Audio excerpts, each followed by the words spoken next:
Hi ನಮಸ್ಕಾರ ಎಲ್ಲರೂ ಹೇಗಿದ್ದೀರಾ welcome back to my channel ನಾನು ಪ್ರಿಯಾ ನ್ಯೂಜಿಲೆಂಡ್ ಇಂದ ಕನ್ನಡ ವ್ಲಾಗ್ಸ್ ಮಾಡ್ತೀನಿ ಒಂದಿಬ್ರು ಸಬ್ಸ್ಕ್ರೈಬರ್ಸ್ ಈ ನ್ಯೂಜಿಲೆಂಡ್ ಅಲ್ಲಿ ವೀಸಾ ಸ್ಪಾನ್ಸರ್ಶಿಪ್ ಜಾಬ್ಸ್ ಬಗ್ಗೆ ಹೇಳಿ ಹಾಗೇನೆ ಆ ಜಾಬ್ಸ್ ಗಳನ್ನ ಹೆಂಗ್ ಅಪ್ಲೈ ಮಾಡೋದು ಅದನ್ನ ತೋರಿಸಿ ಡೀಟೇಲ್ ಆಗಿ ಅಂತ ಹೇಳಿ ರಿಕ್ವೆಸ್ಟ್ ಮಾಡಿದ್ರು ಈ ವೀಸಾ ಸ್ಪಾನ್ಸರ್ಶಿಪ್ ಅಂದ್ರೆ ಏನು ವೀಸಾ ಸ್ಪಾನ್ಸರ್ಶಿಪ್ ಜಾಬ್ಸ್ ನ ಹೆಂಗ್ ಫೈಂಡ್ ಔಟ್ ಮಾಡೋದು ಮತ್ತೆ ಈ ವೀಸಾ ಸಿಗೋದಕ್ಕೆ ಏನೇನ್ ರಿಕ್ವೈರ್ಮೆಂಟ್ಸ್ ಇದೆ ಮತ್ತೆ ಜಾಬ್ಸ್ ನ ಹೆಂಗ್ ಅಪ್ಲೈ ಮಾಡೋದು ಅಂತ ಹೇಳಿ ಈ ವಿಡಿಯೋದಲ್ಲಿ ನೋಡ್ತಾ ಹೋಗೋಣ ಅದಕ್ಕಿಂತ ಮುಂಚೆ ಯಾರಾದ್ರೂ ಫಸ್ಟ್ ಟೈಮ್ ನನ್ನ ಚಾನೆಲ್ ನ ನೋಡ್ತಾ ಇದ್ರೆ ಅಥವಾ ಸಬ್ಸ್ಕ್ರೈಬ್ ಮಾಡದೆ ನೋಡ್ತಾ ಇದ್ರೆ ಪ್ಲೀಸ್ ಸಬ್ಸ್ಕ್ರೈಬ್ ಮಾಡ್ಕೊಳ್ಳಿ ಅಂತ ಹೇಳ್ತಾ ಬನ್ನಿ ಇವತ್ತಿನ ವಿಡಿಯೋನ ಸ್ಟಾರ್ಟ್ ಮಾಡೋಣ ಫಸ್ಟ್ ಈ ವೀಸಾ ಸ್ಪಾನ್ಸರ್ಶಿಪ್ ಅಂದ್ರೆ ಏನು ಅಂತ ನೋಡೋಣ ನಾನಿವಾಗ ಇಂಡಿಯಾದಲ್ಲಿದ್ದೀನಿ ನನಗೆ ನ್ಯೂಜಿಲೆಂಡ್ಗೆ ಬಂದು ಜಾಬ್ ಮಾಡಬೇಕು ಅಂತ ಇಷ್ಟ ಇದೆ ಹಾಗಾಗಿ ನಾನು ಒಂದಿಷ್ಟು ಕಂಪ್ನಿಗಳಿಗೆ ಅಪ್ಲೈ ಮಾಡಿ ಜಾಬ್ ಸರ್ಚ್ ಮಾಡ್ತಾ ಹೋಗ್ತೀನಿ ಯಾವುದೋ ಒಂದು ಕಂಪ್ನಿ ABC ಗೆ ನಾನು ಸೆಲೆಕ್ಟ್ ಆಗ್ತೀನಿ ಅಂತ ಅನ್ಕೊಳ್ಳಿ ಇಂಡಿಯಾದಿಂದ ನ್ಯೂಜಿಲೆಂಡ್ಗೆ ಬರೋದಕ್ಕೆ ಈ ವೀಸಾ ಏರ್ ಟಿಕೆಟ್ಸು ಅಕೊಮಡೇಷನ್ ಇದೆಲ್ಲದಕ್ಕೂ ನಾನು ಪೇ ಮಾಡೋದಿಲ್ಲ ನನ್ನ ಕಸ್ಕೋತಿದಾರಲ್ಲ ಯಾರು ಎಂಪ್ಲಾಯರ್ ಅವರು ಪೇ ಮಾಡ್ತಾ ಹೋಗ್ತಾರೆ ಇದಕ್ಕೆ ವೀಸಾ ಸ್ಪಾನ್ಸರ್ಶಿಪ್ ಅಂತ ಹೇಳ್ತಾರೆ ಯಾರೇ ನಮ್ಮನ್ನ ಕಸ್ಕೋತಾರಲ್ಲ ಆ ಎಂಪ್ಲಾಯರ್ನ ಅಕ್ರಿಡೇಟೆಡ್ ಎಂಪ್ಲಾಯರ್ ಅಂತ ಕರೀತಾರೆ ಅಂತ ಅಂದ್ರೆ ಅವರ ಕಂಪ್ನಿ ಎಕ್ಸ್ಪಾನ್ಷನ್ ಮಾಡ್ಕೊಳ್ಳೋದಕ್ಕೆ ಅಥವಾ ಡೆವಲಪ್ ಮಾಡ್ಕೊಳ್ಳೋದಕ್ಕೆ ಓವರ್ಸೀಸ್ ಇಂದ ಅಂದ್ರೆ ಬೇರೆ ಕಂಟ್ರಿಯಿಂದ ಸ್ಕಿಲ್ಡ್ ಲೇಬರ್ನ ತಮ್ಮ ಕಂಟ್ರಿಗೆ ಅಂದ್ರೆ ಈ ಕಂಟ್ರಿಗೆ ಕರ್ಸ್ಕೊಳ್ಳುವಂತ ಪರ್ಮಿಷನ್ ಇಲ್ಲ ಗೌರ್ಮೆಂಟ್ ಅವರಿಗೆ ಕೊಟ್ಟಿರುತ್ತೆ ಅಂತವ್ರನ್ನ ಅಕ್ರಿಡೇಟೆಡ್ ಎಂಪ್ಲಾಯರ್ ಅಂತ ಕರೀತಾರೆ ಅವ್ರು ಏನು ಸ್ಪಾನ್ಸರ್ ಮಾಡ್ತಾರಲ್ಲ ಆ ವೀಸಾನ ಅಕ್ರಿಡೇಟೆಡ್ ಎಂಪ್ಲಾಯರ್ ವರ್ಕ್ ವೀಸಾ ಅಂತ ಕರೀತಾರೆ ಈ ವೀಸಾ ಸಿಗೋದಕ್ಕೆ ಒಂದಿಷ್ಟು ರಿಕ್ವೈರ್ಮೆಂಟ್ಸ್ ಇದೆ ಅದೇನೇನಂತ ನೋಡ್ತಾ ಹೋಗೋಣ ಫಸ್ಟ್ ನಿಮ್ಗೆ ಈ ಅಕ್ರಿಡೇಟೆಡ್ ಎಂಪ್ಲಾಯರ್ ಇಂದ ಜಾಬ್ ಆಫರ್ ಇರಬೇಕು ಇಲ್ಲ ಅಂತಂದ್ರೆ ಈ ವೀಸಾ ಸಿಗೋದಿಲ್ಲ ನೆಕ್ಸ್ಟ್ ನಿಮ್ಮ ಏಜ್ 55ಕ್ಕಿಂತ ಕಡಿಮೆ ಇರಬೇಕು ಮತ್ತೆ ಈ ಎಂಪ್ಲಾಯರ್ ನಿಮ್ಗೆ ಏನ್ ಪೇ ಮಾಡ್ತಾರಲ್ಲ ಕರೆಂಟ್ ಮಿನಿಮಮ್ ವೇಜ್ ಅಥವಾ ಅದಕ್ಕಿಂತ ಜಾಸ್ತಿ ಆಫರ್ ಮಾಡಿರ್ಬೇಕು ನಿಮ್ಗೆ ಮಿನಿಮಮ್ ವೇಜ್ಗಿಂತ ಕಡಿಮೆ ಕೊಡೋ ಹಂಗಿಲ್ಲ ನೆಕ್ಸ್ಟ್ ಎಂಪ್ಲಾಯರು ಇಂಥ ಜಾಬ್ ಡಿಸ್ಕ್ರಿಪ್ಷನ್ ಇರಬೇಕು ಅಂತ ಅಂದ್ರೆ ಈ ಕ್ಯಾಂಡಿಡೇಟ್ಗೆ ಇಂಥ ಕ್ವಾಲಿಫಿಕೇಶನ್ ವರ್ಕ್ ಎಕ್ಸ್ಪೀರಿಯನ್ಸ್ ಇರಬೇಕು ಅಂತ ಏನ್ ಮೆನ್ಷನ್ ಮಾಡಿರ್ತಾರಲ್ಲ ನಿಮಗೂ ಕೂಡ ಅದೇ ಜಾಬ್ ಡಿಸ್ಕ್ರಿಪ್ಷನ್ ಅಂತಂದ್ರೆ ಕ್ವಾಲಿಫಿಕೇಶನ್ ಎಕ್ಸ್ಪೀರಿಯನ್ಸ್ ಆಲ್ಮೋಸ್ಟ್ ಮ್ಯಾಚ್ ಆಗಬೇಕು ನಿಮಗೆ ಕ್ರಿಮಿನಲ್ ಬ್ಯಾಕ್ ಗ್ರೌಂಡ್ ಇರಬಾರ್ದು ಈ ಪೊಲೀಸ್ ಕ್ಲಿಯರೆನ್ಸ್ ಸರ್ಟಿಫಿಕೇಟ್ ಇರಬೇಕು ಮತ್ತೆ ಹೆಲ್ದಿ ಆಗಿರ್ಬೇಕು ಏನು ಮೇಜರ್ ಹೆಲ್ತ್ ಇಶ್ಯೂಸ್ ಏನು ಇರಬಾರ್ದು ಇದು ಈ ವೀಸಾ ಸಿಗೋದಕ್ಕೆ ಬೇಕಾದಂತ ರಿಕ್ವೈರ್ಮೆಂಟ್ಸ್ ಈ accredited employer work visa 3 years valid ಇರುತ್ತೆ ಇನ್ನು ನಿಮ್ಮ ಎಂಪ್ಲಾಯರು ನಿಮ್ಮನ್ನ ಈ ಕಂಪ್ನಿಲೇ ಕಂಟಿನ್ಯೂ ಮಾಡ್ಕೋಬೇಕು ಅಂತ ಇಷ್ಟ ಇದ್ರೆ ಅವರು ನೆಕ್ಸ್ಟ್ ಆ ವೀಸಾನ ಎಕ್ಸ್ಟೆಂಡ್ ಮಾಡಬಹುದು ಹಾಗೇನೆ ನೀವು ಈ ವರ್ಕ್ ವೀಸಾ ಇಟ್ಕೊಂಡ್ಬಿಟ್ಟು ಇಲ್ಲಿ ರೆಸಿಡೆನ್ಸ್ ವೀಸಾಗೆ ಅಪ್ಲೈ ಮಾಡಬಹುದು ನೆಕ್ಸ್ಟ್ ಸಿಟಿಜನ್ಶಿಪ್ಗೂ ಕೂಡ ಅಪ್ಲೈ ಮಾಡಬಹುದು ಇನ್ನೊಂದು ಇಂಪಾರ್ಟೆಂಟ್ ಏನಂತ ಅಂದ್ರೆ ಎಲ್ಲಾ ಅಕ್ರಿಡೇಟೆಡ್ ಎಂಪ್ಲಾಯರು ಕೂಡ ಈ ವೀಸಾ ಸ್ಪಾನ್ಸರ್ಶಿಪ್ ನ ಮಾಡೋದಿಲ್ಲ ನನ್ನ ಹಸ್ಬೆಂಡು ನಾನು ನನ್ನ ಮಗಳು 3 ಜನನು ಇಂಡಿಯಾದಿಂದ ನ್ಯೂಜಿಲೆಂಡ್ಗೆ ಬರೋದಕ್ಕೆ ನಾವಂತೂ ಏನು ಖರ್ಚು ಮಾಡಿಲ್ಲ ಈ ವೀಸಾ ಏರ್ ಟಿಕೆಟ್ಸ್ ಅಕೊಮಡೇಷನ್ ಎಲ್ಲದೂ ಕೂಡ ನನ್ನ ಹಸ್ಬೆಂಡ್ ನ ಕರ್ಸ್ಕೊಂಡ್ರಲ್ಲ ಆ ಎಂಪ್ಲಾಯರೇ ಕೂಡ ಎಲ್ಲದನ್ನು ಪೇ ಮಾಡಿದ್ದು ಆದ್ರೆ ನನ್ನ ಹಸ್ಬೆಂಡ್ ಫ್ರೆಂಡ್ ಒಬ್ರು ಅವರಿಗೂ ಆಫರ್ ಮಾಡಿದ್ದು ಎಂಪ್ಲಾಯರ್ ಅಕ್ರಿಡೇಟೆಡ್ ಎಂಪ್ಲಾಯರ್ ಆದ್ರೆ ಅವರು ಅವರ ಫ್ಯಾಮಿಲಿ ಇಂಡಿಯಾದಿಂದ ಇಲ್ಲಿಗೆ ಬರೋದಕ್ಕೆ ಪ್ರತಿಯೊಂದು ಏರ್ ಟಿಕೆಟ್ಸ್ ಆಗಿರ್ಲಿ ವೀಸಾ ಆಗಿರ್ಲಿ ಅಕೊಮಡೇಷನ್ ಆಗಿರ್ಲಿ ಎಲ್ಲ ಅವ್ರ ಕೈಯಿಂದನೇ ಪೇ ಮಾಡಬೇಕಾಯ್ತು ಎಂಪ್ಲಾಯರ್ ಏನು ಸ್ಪಾನ್ಸರ್ ಮಾಡಲಿಲ್ಲ ಹಾಗಾಗಿ ಎಲ್ಲಾ ಎಂಪ್ಲಾಯರು ಕೂಡ ವೀಸಾ ಸ್ಪಾನ್ಸರ್ಶಿಪ್ ಮಾಡೋದಿಲ್ಲ ನೀವು ಇಂಟರ್ವ್ಯೂ ಮಾಡುವಾಗ್ಲೇನೆ ಎಂಪ್ಲಾಯರ್ನ ಕೇಳ್ಕೋಬೇಕು ಏನೇನ್ ಸ್ಪಾನ್ಸರ್ ಮಾಡ್ತೀರಾ ಈ ತರ ವೀಸಾ ಸ್ಪಾನ್ಸರ್ ಮಾಡ್ತೀರಾ ಅದರಲ್ಲಿ ಏನೇನ್ ಇನ್ಕ್ಲೂಡ್ ಆಗಿರುತ್ತೆ ಸ್ಪಾನ್ಸರ್ಶಿಪ್ ಅಲ್ಲಿ ಅಂತ ಕ್ಲಿಯರ್ ಆಗಿ ನೀವು ಕೇಳ್ಕೋಬೇಕು ಎಂಪ್ಲಾಯರ್ಗೆ ಮತ್ತೆ ಒಂದಿಷ್ಟು ಜನ ನಾನು ತುಂಬಾನೇ ಜಾಬ್ಸ್ಗೆ ಅಪ್ಲೈ ಮಾಡಿದ್ದೀನಿ ವೆಬ್ಸೈಟ್ ಅಲ್ಲಿ ಆದ್ರೆ ಒಂದು ಕೂಡ ಕಾಲ್ ಬರ್ತಾ ಇಲ್ಲ ಅಂತ ಹೇಳ್ತಾ ಇರ್ತಾರೆ ಆದ್ರೆ ಇದರಲ್ಲಿ ನೀವು ಒಂದು ಇಂಪಾರ್ಟೆಂಟ್ ಮೈಂಡ್ ಅಲ್ಲಿ ಇಟ್ಕೋಬೇಕು ಏನಂದ್ರೆ ನೀವು ನ್ಯೂಜಿಲೆಂಡ್ ಅಲ್ಲಿ ಜಾಬ್ಗೆ ಅಪ್ಲೈ ಮಾಡ್ತಿದ್ದೀರಾ ಅಂತ ಅಂದ್ರೆ ಫಸ್ಟ್ ನಿಮ್ಮ ರೆಸ್ಯೂಮೆ ಹಾಗೇನೆ ಕವರ್ ಲೆಟರ್ ಇದೆರಡೂ ಕೂಡ ನ್ಯೂಜಿಲೆಂಡ್ ಸ್ಟೈಲ್ ಅಥವಾ ನ್ಯೂಜಿಲೆಂಡ್ ಫಾರ್ಮ್ಯಾಟ್ ಅಲ್ಲೇನೆ ಇರಬೇಕು ನೆಕ್ಸ್ಟ್ ಈ ವೀಸಾ ಸ್ಪಾನ್ಸರ್ಶಿಪ್ ಜಾಬ್ಸ್ ನ ಹೆಂಗ್ ಫೈಂಡ್ ಔಟ್ ಮಾಡೋದು ಅಂತ ನೋಡ್ತಾ ಹೋಗೋಣ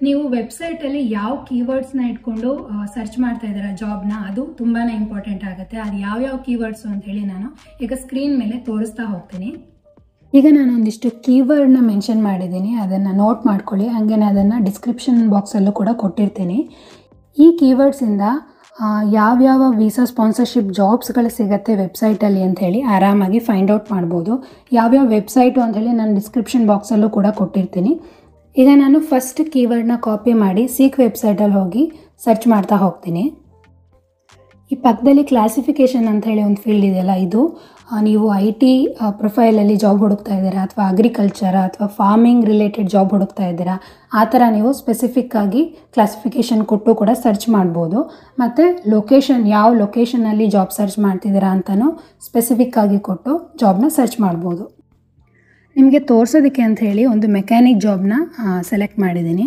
ಇದರಲ್ಲಿ ಜಾಬ್ ಲೊಕೇಶನ್ನು ಕೊಟ್ಟಿರ್ತಾರೆ, ಅಲ್ಲೇ ಕಾಣ್ತಾ ಇದೆ ನೋಡಿ. ನೆಕ್ಸ್ಟ್ ಇದು ಫುಲ್ ಟೈಮ್ ಜಾಬು. ಒಂದು ದಿನದ ಹಿಂದೆ ಇದನ್ನು ಪೋಸ್ಟ್ ಮಾಡಿರೋದು.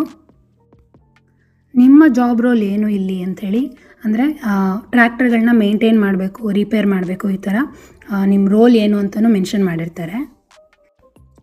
ಸ್ಕಿಲ್ಸಲ್ಲಿ ರಿಲೆವೆಂಟ್ ಕ್ವಾಲಿಫಿಕೇಷನ್ನು ಮತ್ತು experience, next excellent communication skills, ಈ ಥರ ಸ್ಕಿಲ್ಸ್ನ ಮೆನ್ಷನ್ ಮಾಡಿರ್ತಾರೆ. ನೆಕ್ಸ್ಟು ಕೆಳಗೆ ಬಂದರೆ ಅಲ್ಲೇ ಕೊಟ್ಟಿದ್ದಾರೆ ನೋಡಿ, $34 to $40 per hourಗೆ ಪೇ ಮಾಡ್ತಾರೆ. ನೆಕ್ಸ್ಟು ಟ್ರೈನಿಂಗು ಕೂಡ ಅವರೇ ಕೊಡ್ತಾರೆ, ಹಾಗೆ ವೆಹಿಕಲ್ಲು ಕೂಡ ಅವರೇ ಪ್ರೊವೈಡ್ ಮಾಡ್ತಾರೆ. ಇದು ಪರ್ಮನೆಂಟ್ ಜಾಬು, ಹಾಗೆಯೇ ವೀಕಲ್ಲಿ 40 hours ವರ್ಕ್ ಇರುತ್ತೆ. ಈ ಥರ ಏನೇನು ಕೊಡ್ತಾರೆ, ಹಾಗೆಯೇ ಅವ್ರಿಗೆ ಸ್ಕಿಲ್ಸ್ ಏನು ಬೇಕು, ರಿಕ್ವೈರ್ಮೆಂಟ್ಸ್ ಏನಿದೆ ಅಂಥೇಳಿ ಈ ವೆಬ್ಸೈಟಲ್ಲಿ ಕ್ಲಿಯರಾಗಿ ಮೆನ್ಷನ್ ಮಾಡಿರ್ತಾರೆ. ನೆಕ್ಸ್ಟು ಹೌ ಟು ಅಪ್ಲೈಯಲ್ಲಿ ಕೊಟ್ಟಿದ್ದಾರೆ ನೋಡಿ, ಯಾರ್ಯಾರು ಅಪ್ಲೈ ಮಾಡ್ಬೋದು ಅಂಥೇಳಿ. ಯಾರು ನ್ಯೂಜಿಲೆಂಡ್ಗೆ ರಿಲೊಕೇಟ್ ಆಗೋಕ್ಕೆ ಇಷ್ಟ ಇದೆಯೋ ಅಥವಾ ಓವರ್ಸೀಸಿಂದ ಬೇರೆ ಕಂಟ್ರಿಯಿಂದ ನ್ಯೂಜಿಲೆಂಡ್ಗೆ ಬರಬೇಕು ಅಂಥೇಳಿ ಇಷ್ಟ ಇದೆಯೋ ಅವರೆಲ್ಲ ಅಪ್ಲೈ ಮಾಡ್ಬೋದು ಅಂಥೇಳಿ. ನಾನು ಆವಾಗಲೇ ಹೇಳ್ದಂಗೆ ಎಲ್ಲ ಅಕ್ರೆಡಿಟೆಡ್ ಎಂಪ್ಲಾಯರ್ಸು ಕೂಡ ವೀಸಾ ಸ್ಪಾನ್ಸರ್ಶಿಪ್ ಮಾಡೋದಿಲ್ಲ. ಇಲ್ಲಿ ನೋಡಿ ಒಂದು ಎಕ್ಸಾಂಪಲ್ ತೋರಿಸ್ತೀನಿ. ಈ ಎಕ್ಸಾಂಪಲಲ್ಲಿ ಅವರೇ ಸ್ಪೆಸಿಫಿಕ್ಕಾಗಿ ಮೆನ್ಷನ್ ಮಾಡಿದ್ದಾರೆ ನಾವು ವೀಸಾ ಸ್ಪಾನ್ಸರ್ ಮಾಡೋದಿಲ್ಲ ಅಂತ. ಹೀಗೆ ಅವ್ರ ವೆಬ್ಸೈಟಲ್ಲಿ ಕರೆಕ್ಟಾಗಿ ಕೊಟ್ಟಿರ್ತಾರೆ. ಇಲ್ಲ ಅಂತ ಅಂದರೆ ಕೊಟ್ಟಿರಲಿಲ್ಲ ಅಂತಂದರೆ ನೀವು ಒಂದು ಸಲ ಇಂಟರ್ವ್ಯೂಯಲ್ಲಿ ಕರೆಕ್ಟಾಗಿ ಏನೇನು ಸ್ಪಾನ್ಸರ್ ಮಾಡ್ತಾರೆ ಅವರು ಅಂಥೇಳಿ ಕ್ಲೀನಾಗಿ ಕೇಳ್ಕೋಬೇಕು. ನೆಕ್ಸ್ಟು ಈ ಜಾಬ್ಸ್ನ ಹೆಂಗೆ ಅಪ್ಲೈ ಮಾಡೋದು ಅಂತ ನೋಡ್ತಾ ಹೋಗೋಣ. ನಾನಿವಾಗ ತೋರಿಸ್ತಾ ಇರೋದು ಸೀಕ್ ವೆಬ್ಸೈಟಲ್ಲಿ. ಯಾವುದೇ ವೆಬ್ಸೈಟಲ್ಲಿ ನೀವು ಅಪ್ಲೈ ಮಾಡೋಕ್ಕಿಂತ ಮುಂಚೆ ಫಸ್ಟ್ ಅದಕ್ಕೆ ರಿಜಿಸ್ಟರ್ ಆಗಬೇಕು. ಒಂದು ನಿಮ್ಮ ವ್ಯಾಲಿಡ್ ಇಮೇಲ್ ID ಮತ್ತು ಪಾಸ್ವರ್ಡ್ ಕೊಟ್ಟು ಫಸ್ಟ್ ರಿಜಿಸ್ಟರ್ ಆಗಿ, ಅದಾದಮೇಲೆ ಅಪ್ಲೈ ಮಾಡೋಕ್ಕೆ ಸ್ಟಾರ್ಟ್ ಮಾಡ್ಬೋದು. ಈಗ ನಾನು ನನ್ನದೇ ಒಂದು ಇಮೇಲ್ IDಲಿ ರಿಜಿಸ್ಟರ್ ಮಾಡಿ ಲಾಗಿನ್ ಮಾಡಿದ್ದೀನಿ. ಈ ಜನರಲ್ ಮ್ಯಾನೇಜರ್ ಜಾಬ್ನ ಪೋಸ್ಟ್ ಮಾಡಿದ್ದಾರೆ, ಅದಕ್ಕೆ ಹೋಗಿ ಅಲ್ಲಿ ಹೇಗೆ ಅಪ್ಲೈ ಮಾಡೋದು ಅಂತ ತೋರಿಸ್ತೀನಿ ನಿಮಗೆ.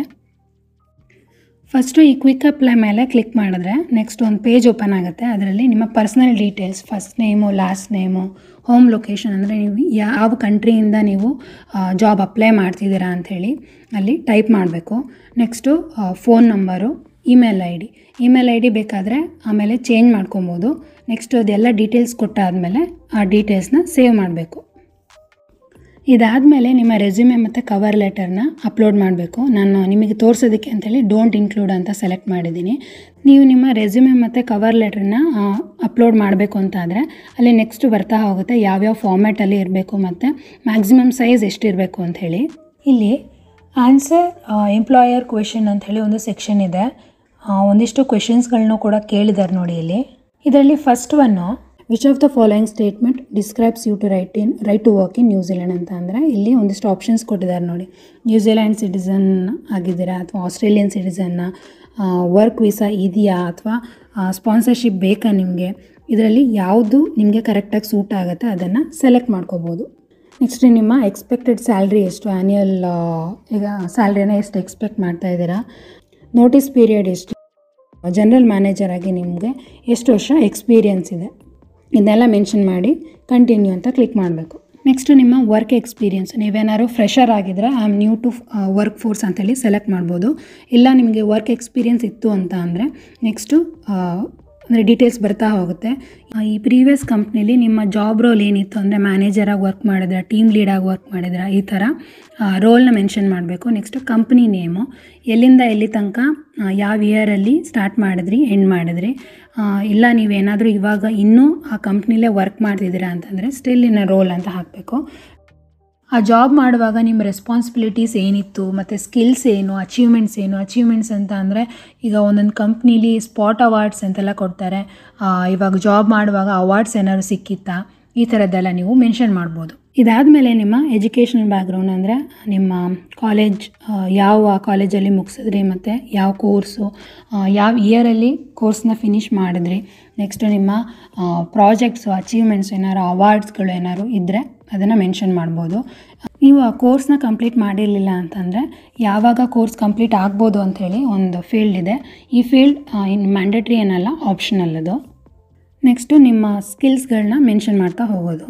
ಇನ್ನೊಂದು ನೀವು ಮರೀಲೇಬಾರ್ದು, ನೀವು ನ್ಯೂಜಿಲೆಂಡಲ್ಲಿ ಜಾಬ್ ಅಪ್ಲೈ ಮಾಡ್ತಿರೋದ್ರಿಂದ ನ್ಯೂಜಿಲೆಂಡ್ ಫಾರ್ಮ್ಯಾಟಲ್ಲೇ ನಿಮ್ಮ CV ಮತ್ತು ಕವರ್ ಲೆಟ್ರ್ ಎರಡೂ ಕೂಡ ಇರಬೇಕು.